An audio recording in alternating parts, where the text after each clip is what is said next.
잠깐 보죠. 학습지 다 받았죠? 네, 우리 한번 해보죠. 자, 그러면 우리가 이제 첫 번째 공부할 게 이제 우리가 지금 계속 공부했던 거 다시 한번 복기를 해보자고요. 우리가 지금 인권에 대해서 공부를 하고 있고, 그지? 인권의 확장 과정 공부했고, 그러면 어렵게 얻어낸 이 인권을 어떻게 보장받을 수 있는가? 이거에 대해서 계속해서 공부를 하고 있습니다. 그래서 제도적인 측면에서 어떻게 보장을 받을 것인지, 또 시민 참여 측면에서 시민들이 어떻게 이걸 보장받기 위해서 노력을 해야 될 것인지, 이런 이야기들 같이 했었습니다. 자, 그럼 이제부터 공부할 건 뭐냐면, 좋아요. 기본권을 어떻게 보장할지 공부를 했고, 이제부터는 지금 국내외에서 인권 침해 사례가 어떤 인권 침해 사례들이 있는가, 이거를 좀 공부를 해보도록 하겠습니다. 첫 번째로 이제 여기에 사회적 소수자 한번 써보시죠. 사회적 소수자.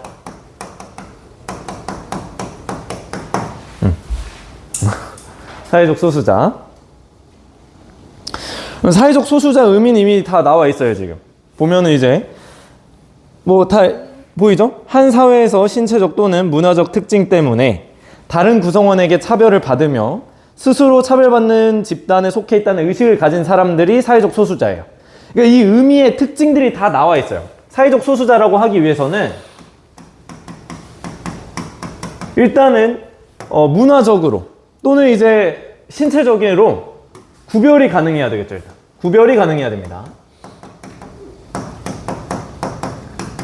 뭐 예를 들어서 우리랑 피부색이 달라, 또는 장애가 있어, 또는 종교가 달라, 뭐 이런 식으로 신체적 문화적 특징으로 인해서 구별이 가능해야 돼요. 이제. 그리고 이런 특징 때문에, 이런 구별되는 특징 때문에 사회적으로 차별을 받고, 그러다 보니까 권력의 열세에 속하게 되고,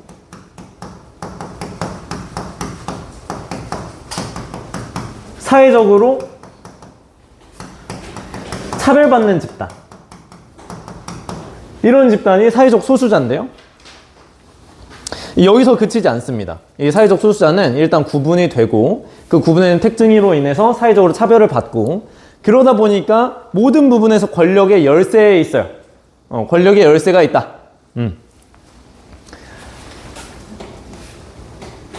그리고 가장 중요한 건 이겁니다. 집단 정체성을 가지고 있어요.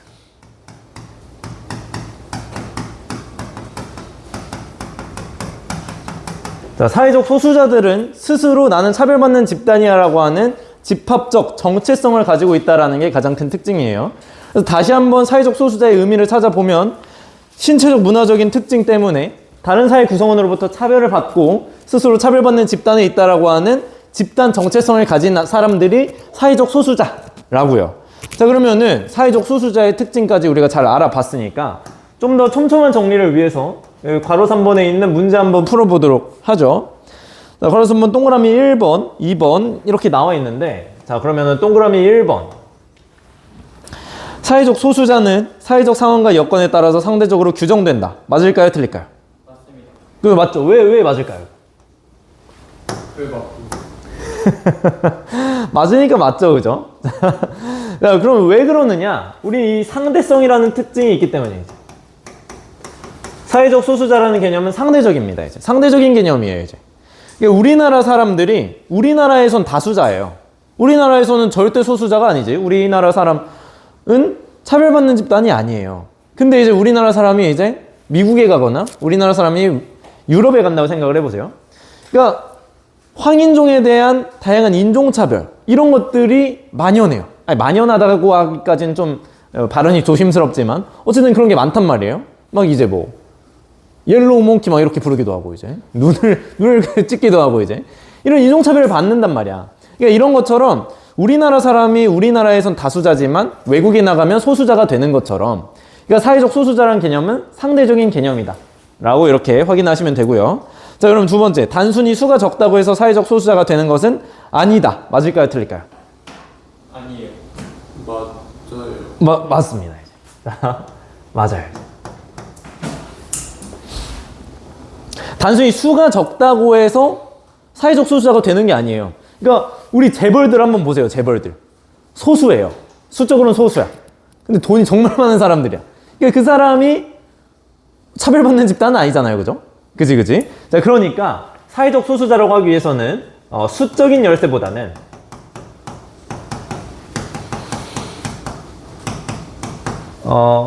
이제 권력의 열쇠가 더 중요하더라.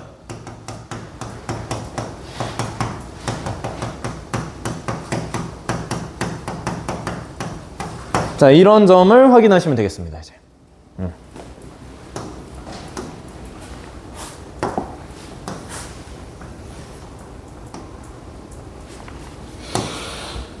자, 여기까지 됐다면 사회적 소수자는 이 정도로 하고 넘어가고, 그러니까 그 다음 또 문제는 청소년 노동권 침해 문제가 또 우리 교과서에서 다루고 있는 두 번째 국내의 인권 침해 사례이죠. 자, 그러면은 여러분들이 청소년 노동권 침해 문제가 심각한데, 그럼 여러분들이 이런 청소년 노동권 침해를 당하지 않으려면 우리 법에 보장되어 있는 근로자들을 위한 다양한 권리들을 알아둘 필요가 있겠죠, 그죠? 그래서 그런 이야기들을 먼저 할 겁니다. 먼저 할 건데, 첫 번째, 우리가 노동을 하기 위해서는, 노동을 해서 돈을 벌기 위해서는 먼저 사장님과 근로계약을 먼저 체결해야 돼요. 자, 근로계약. 근로계약을 먼저 체결해야 되는데, 이런 이 근로계약을 체결할 때 말로써만 계약을 체결할 수도 있어요. 계약을 체결할 때는 말로써만 체결할 수도 있어. 근데 문제는 근로계약을 체결할 때 말로만 하면 사장님이 이렇게 말할 수 있겠지. 내가 언제 임금 그렇게 주기로 합의했어? 이런 식으로 해버릴 수 있잖아요, 그죠? 말로만 하게 되면은 내가 언제 임금을 이때 준다 그랬어, 저때 준다 그랬지. 그러니까 명확히 정해지지 않게 되고 노동자들의 권익이 제대로 지켜지지 않게 돼요. 자, 그러다 보니까 이런 이 근로계약을 할 때 왜? 녹화가 잘 안 되고 있니? 이거 보고 있길래 이제 자, 근로계약서 작성 의무가 있습니다.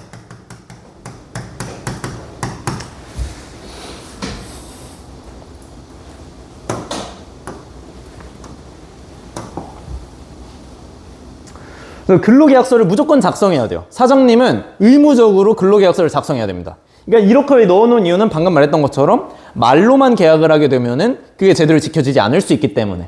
자, 그러면 근로계약서에는 어떤 게 들어가느냐? 임금이 여기에 들어가야 되고요. 임금에 대한 규정에 대한 합의가 여기 들어가야 되고, 근로시간은 어떻게 할 건지 그거에 대해 합의한 게 또 들어가야 되고, 또 이제 휴게시간은 어떻게 할 건지, 그리고 휴일은 어떻게 할 건지, 이거에 대한 합의가 근로계약서에 다 들어가 있어야 돼요. 이제 여기에 다 들어가야 된다. 이제. 자, 그리고 지금 거기 써져 있잖아요, 그죠? 이것들 임금, 근로시간, 휴게시간, 휴일 등을 서면으로 명시한다. 그러니까 서면 써 있죠? 여기에 빨간색으로 동그라미 한번 쳐보세요. 이제. 서면으로 작성해야 된다는 것은 문서로 남겨놔야 된다는 거예요. 문서로서 작성해야 된다. 문서로 작성해야 된다. 이런 이야기입니다. 이제 무조건 글로 남겨놔야 된다는 거예요. 이제. 뭔 말인지 알겠지, 그지? 자, 그러면 여기서 또 중요한 게 뭐냐면 근로계약서를 작성할 때는 본인이 직접 체결해야 돼요. 그러니까 근로계약을 대리로 체결하는 건 안 됩니다.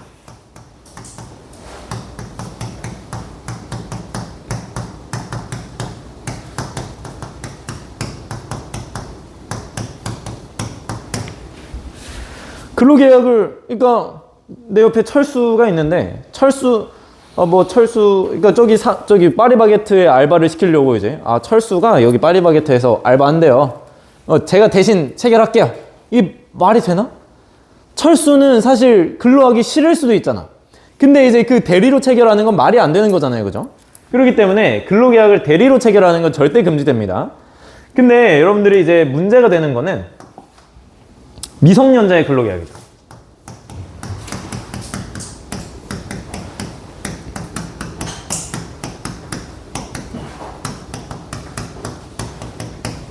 그러니까 여러분들의 나이예요. 여러분들 나이. 여러분들 만 19세 미만을 미성년자라고 하는데, 민법상 미성년자라고 이야기를 하는데, 이 민법상 미성년자, 여러분들은 혼자서 법적인 행동을 할 수가 없어요. 법률 행위를 할 수가 없어, 혼자서. 그러니까 계약도 스스로 체결할 수 없어요. 무조건 법정 대리인의 동의가 필요합니다.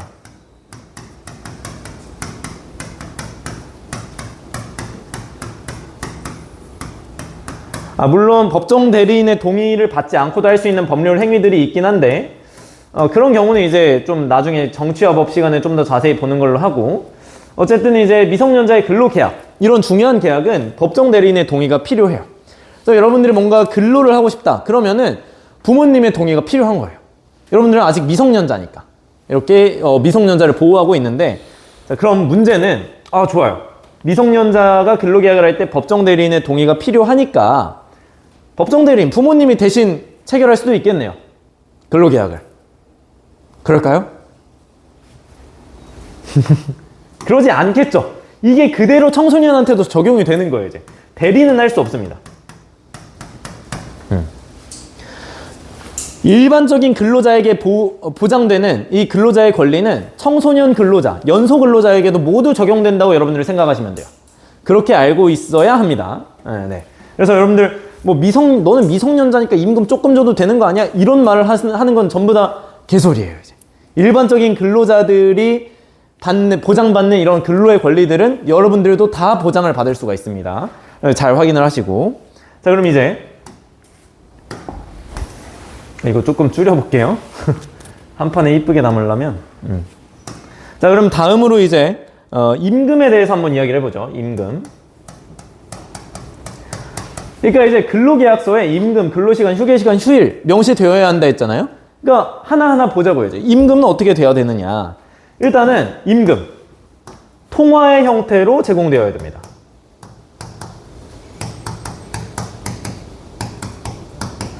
자, 통화의 형태로 제공된다는 것은 돈의 형태로 제공되어야 된다는 거예요. 그러니까 내 월급이 예를 들어서 30만 원이야. 30만 원이면 30만 원을 돈으로 줘야지, 또는 통장으로 줘야지 30만 원에 해당하는 가치의 물건으로 줘서는 안 된다는 거야. 그러니까 예를 들어서 이 전자칠판이 30만 원이에요. 그러니까 월급으로 전자칠판 줄게. 이러면 안 된다는 거예요.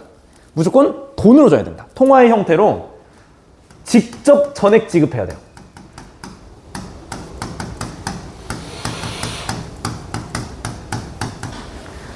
직접 전액 지급해야 된다는 건 결국 이 말이죠. 나한테 줘야 된다는 소리야. 나한테. 그러니까 그 사장님이 너는 어리니까 너한테 안 주고 너희 부모님께 줄 거야. 이건 안 된다는 거예요. 이제. 무조건 자기에게, 자기 명의의 통장에 쏴줘야 된다는 거예요. 뭔 말인지 알겠죠? 그러니까 대리에서 근로계약 체결하는 것도 안 되고 임금을 대리로 받는 것도 안 돼요. 무조건 자기가 받아야 됩니다. 이제 근로기준법상. 자, 그러면은 이제 그렇기 때문에 미성년자 역시도 단독으로 임금 청구가 가능한 거죠.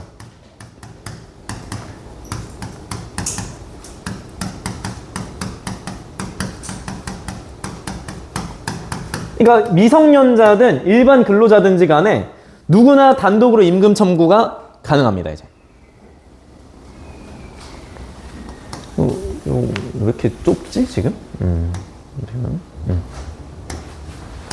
자, 그리고 B는 이미 써져 있긴 한데 여러분들 잘 기억하시라고 지금 적어놨어요. 이제. 자, 그러니까 한번 그냥 적어볼게요. 이미 적혀 있지만 매월 1회 이상. 그러니까 그러니까 최소의 한 달에 한 번은 월급을 줘야 된다는 거예요.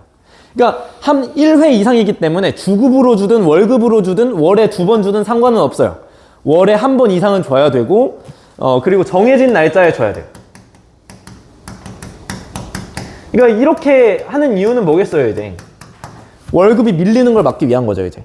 월급을 이렇게 안 정해 놓으면 월급이 시도 때도 없이 밀릴 거 아니에요. 이런 걸 방지하기 위해서 이런 규정을 넣어놨다라고 생각하시면 되고, 또 중요한 건 이제 최저임금 보장되어야 되겠죠.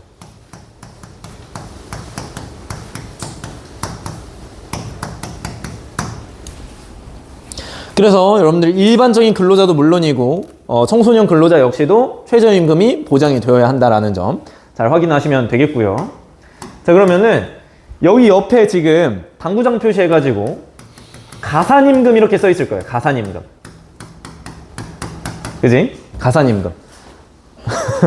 이거 자, 가산임금 보면은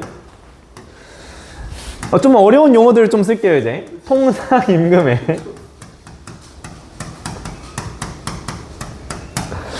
통상임금의 50%를 가산해 주는 거예요. 자, 그럼 여기서 통상임금이란 뭐냐면은 내가 근로계약서를 통해서 임금을 정했잖아요. 임금 얼마나 받을지. 내가 통상적으로 받는 월 임금이 통상임금이에요.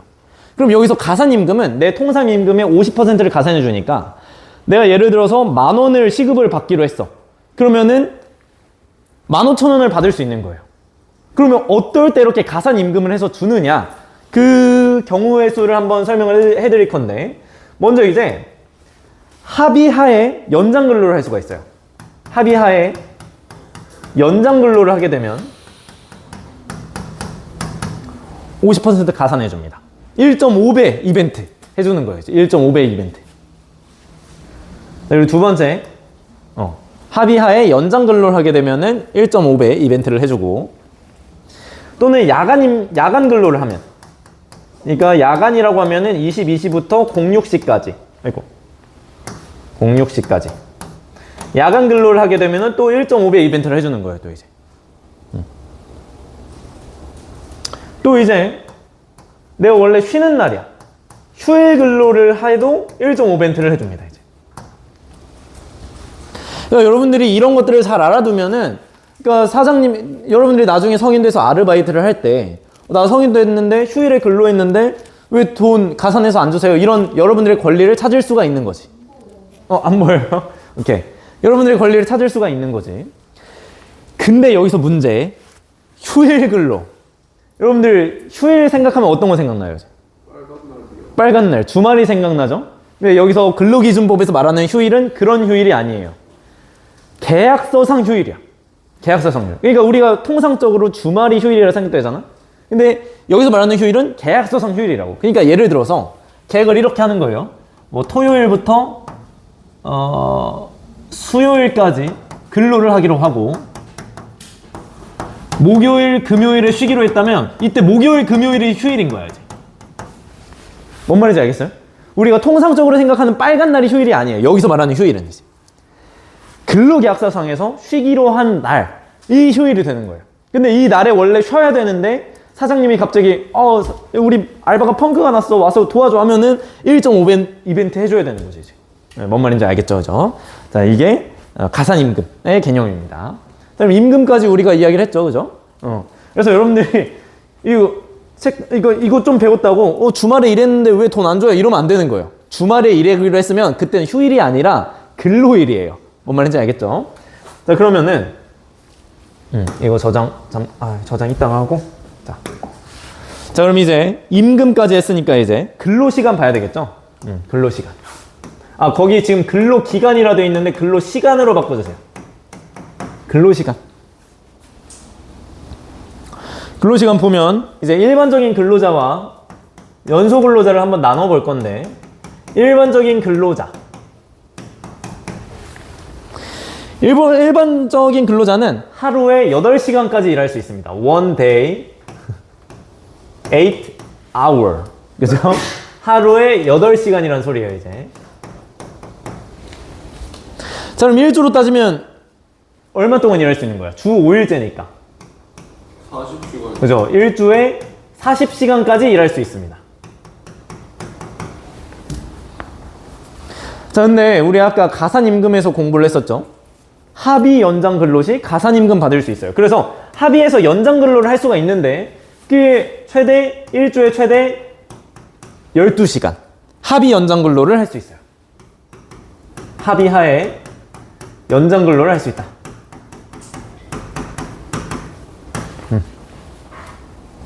그래서 주 52시간 이렇게까지 할 수 있는 거죠. 이제. 자, 근데 문제는 여러분이죠, 여러분 나이대, 연소한 근로자. 그러니까 만 15세 이상 18세 미만인 자. 그러니까 여러분들 지금 만 15세 또는 16세잖아요, 그죠? 그러니까 딱 여러분 나이인 거예요. 만 15세 이상, 만 18세 미만의 근로자를 연소 근로자라고 하는데, 연소 근로자들은 특별한 보호를 해주기 때문에 하루에 7시간까지 일할 수 있어요. One day, 7 hour. 그럼 일주에 몇 시간까지 할 수 있는 거지? 일주에, 그죠? 35시간까지 일을 할 수가 있는 거예요. 근데 근로기준법상 합의 연장 근로를 하루에 1시간까지 할 수 있습니다.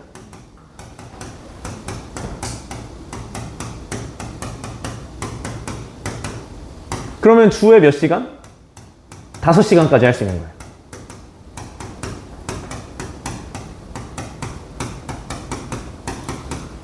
그리고 합의하에 이렇게 연장 근로를 연장 근로를 하게 되면은 1.5배 이벤트 이렇게 받는 거죠. 이제 가산임금을 받는 거죠. 이제.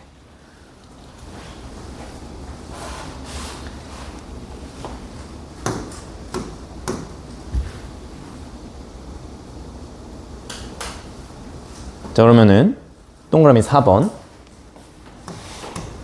휴게 시간.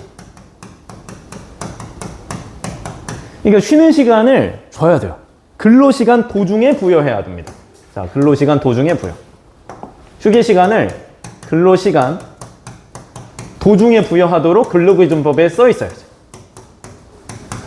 그러니까 휴게 시간, 그러니까 8시간 동안 일을 하는데 쉬는 시간에 중간에 1시간도 없으면 너무 힘들 거 아니에요. 그래서 중간에 1시간 정도는 쉴 수 있게 해줘라 라고 만들어 놓은 거예요. 근데 이 휴게 시간을 그냥 휴게 시간을 줘라 라고만 하면은 사장님들 입장에서는 야, 7시간 바짝 일하고 1시간 내가 마지막 시간에 1시간 휴게 시간 넣을 테니까 1시간 빨리 퇴근해. 그럼 되는 거 아니야? 일해버릴 수 있잖아요? 근데 그럼 휴게 시간의 의미가 퇴색되잖아. 그지? 그래서 근로시간 도중에 부여한다고 근로기준법에 딱 명시를 해놓은 거예요. 자, 그러면 휴게 시간을 그러면 어떻게 부여를 받을 수 있느냐? 한번 보면 일단 근로시간이 4시간이야.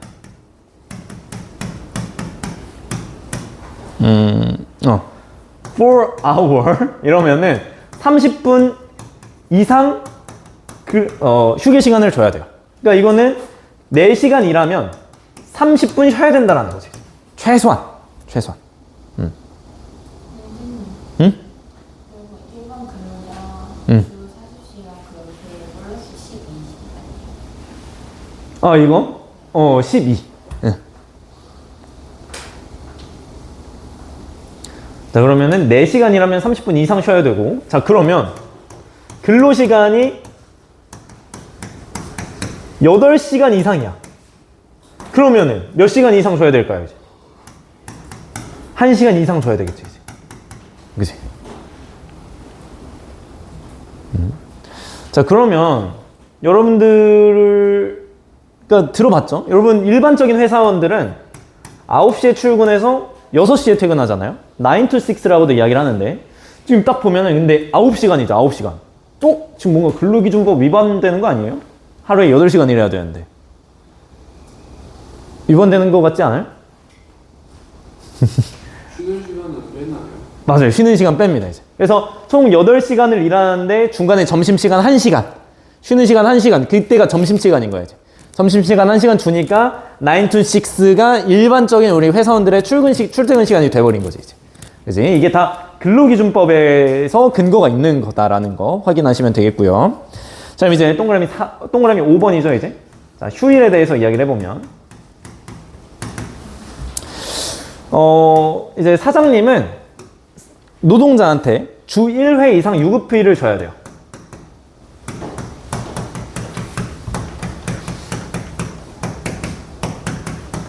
근데 물론 일정한 조건 충족했을 때만 줄 수 있습니다.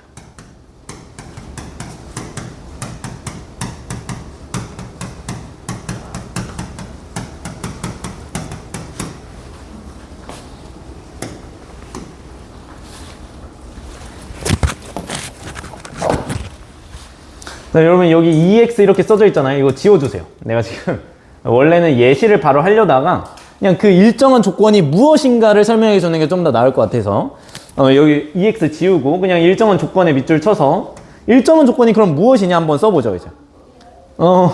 이거 노트 이거를 엎어버릴까? 자, 일단 그 일정한 조건, 일단 주 15시간 이상 근무해야 돼요.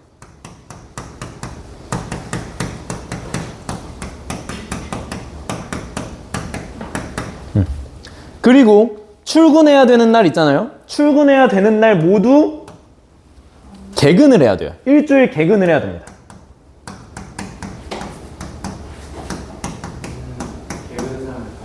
그치? 개근을 해야 돼, 이제. 그러니까 내가 주 3회 일하기로 했고 5시간씩 일하기로 했다면 일단 주 15시간 충족됐잖아요. 그치? 내가 3일 일하기로 했는데 하루당 5시간 일하겠다 하면은 주 15시간 이상의 근무가 충족이 되고 여기에 덧붙여서 그 3일을 모두 개근을 해야 돼. 그러면 주휴수당을 받을 수 있는 거예요. 주휴수당. 그러니까 내가 휴일 중 하루가 유급 휴일이 되는 거지, 이제. 그게 바로 주휴일이라고 부릅니다. 주휴일. 그리고 그 주휴일에 받는 수당이 주휴수당인 거고, 이제. 그지? 여러분 말로만 듣던 주휴수당이 뭔지를 알겠죠, 이제? 그죠? 이게 주휴수당이고요. 그래서 나도 여러분 나이 때는 이제 주휴수당이 주휴하는 그런 건 줄 알았어요. 그런 게 아니라 유급휴일이었어요. 유급휴일에 주는 수당이 주휴수당이다. 라는 거 확인하시면 되겠고. 자, 그러면 이제 다 쓴 친구들은 뒷장 넘어가 보시면. 자, 오늘 이거 미안해요. 다 끝내버려야 돼. 자, 그래서 우리가 지금 이 단원에서 지금 우리 핵심이 뭐였어요, 이제? 청소년 노동권 침해가 핵심 주제였단 말이에요. 그러니까 청소년 노동권 침해를 해결하기 위해서 연소근로자에 대한 특별한 보호를 해야 된다. 그런 이야기를 하고 있는 것이고, 여러분들이 이 규정을 알고 있어야 된다는 거예요. 그래서 괄호 2번 연소근로자를 보호하기 위한 규정이 어떤 게 있는지를 여러분들이 알아둬야 됩니다. 그래서 그러면 아까도 말했지만 연소근로자는 나이가 어떻게 돼? 만 15세 이상 18세 미만 의 근로자를 연소근로자라고 이야기를 한다. 그러니까 여러분들이 이제 그리고 여기서 헷갈리지 말아야 될 건 한국 나이로 보면 안 돼요. 이건 법률적으로 나이를 따질 때는 무조건 만 나이예요. 만 나이. 아시겠죠?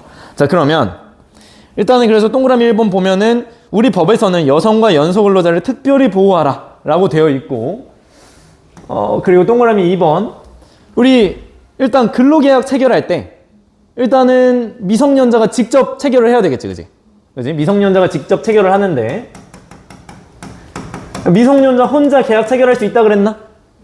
없다 그랬죠. 누구의 동의가 필요해?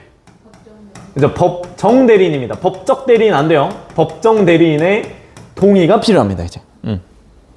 이게 법률적 용어이기 때문에 명확히 써줘야 돼요.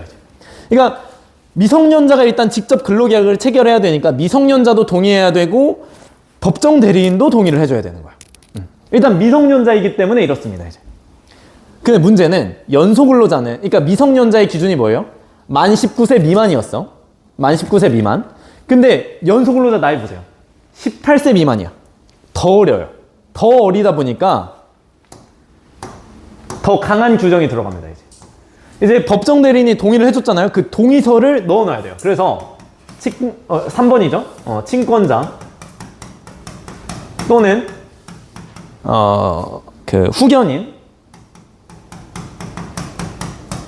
동의서를 사업장에 배치를 해놔야 돼요.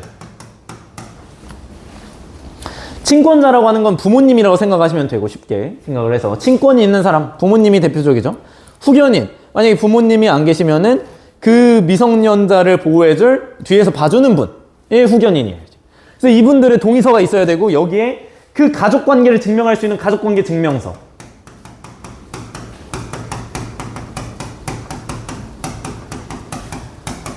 얘를 사업장에 비치해 놔야 됩니다. 그러니까 좀 더 특별한 보호를 해주고 있는 거예요. 좀 더 특별한 보호이지.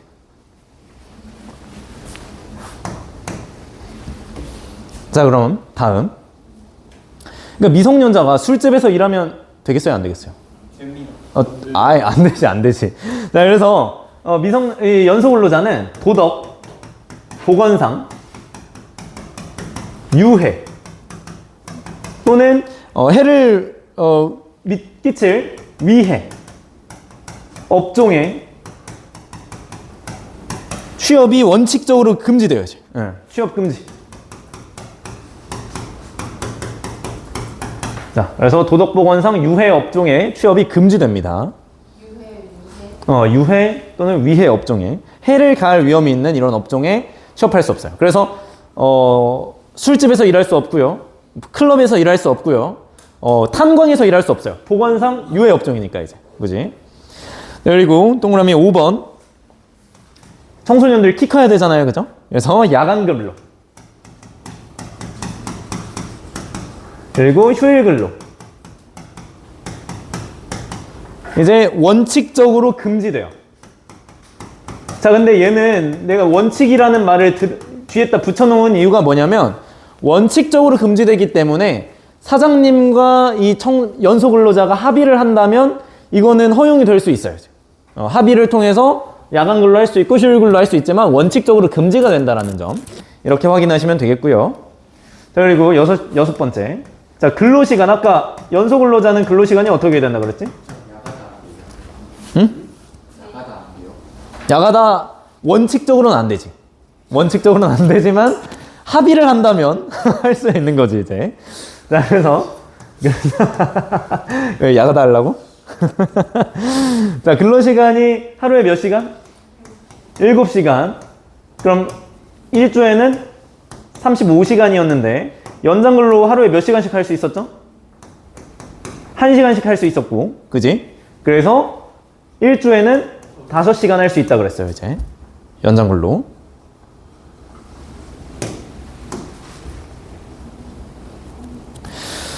자, 그럼 이제 그럼 연소 근로자보다 어린 애들 있잖아, 그치? 15세 미만. 원칙적으로 근로가 금지돼요. 원칙적으로 역시 원칙적으로는 근로가 금지되지만 이제 그렇습니다. 13세 이상 15세 미만의 친구들은 고용노동부 장관에, 자, 한번 적어보세요. 고용노동부 장관에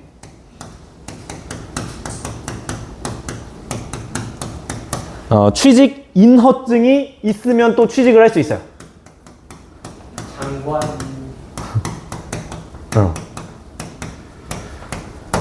고용노동부 장관이 취직을 허용한다.